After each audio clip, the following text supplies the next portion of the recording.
Congratulations to Mr. Vivek Agnihotri for a very gripping kind of a narration. It is not a story of the Mughal times or ancient India. It is just 2 decades ago. And most of us were deaf in this country. We were blind in this country. We did not know that one part of this country was weeping.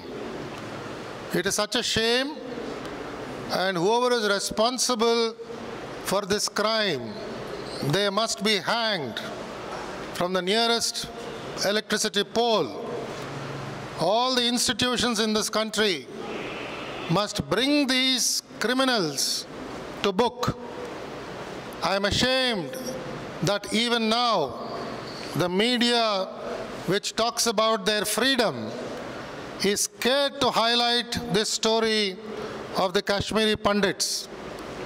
I appeal to them that if they don't change their color, if they don't learn to be courageous, they would become irrelevant, not before long.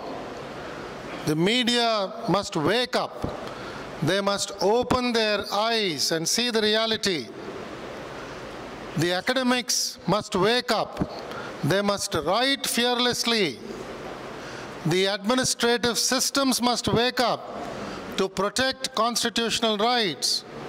I think they brought out very well how these institutions they were ruined in Kashmir. They are getting ruined in different parts of the country. What has happened in Kashmir yesterday can happen in the rest of the country either today or tomorrow.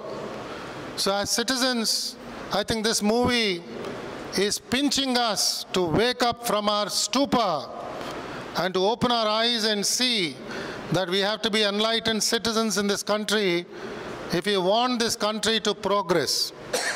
I'm very grateful for the screening, opportunity to see, and once again I'm hanging my head in shame that I did not know anything about this when so much of destruction was happening right in our country. And I wish that we do justice to the Pandits as quickly as possible.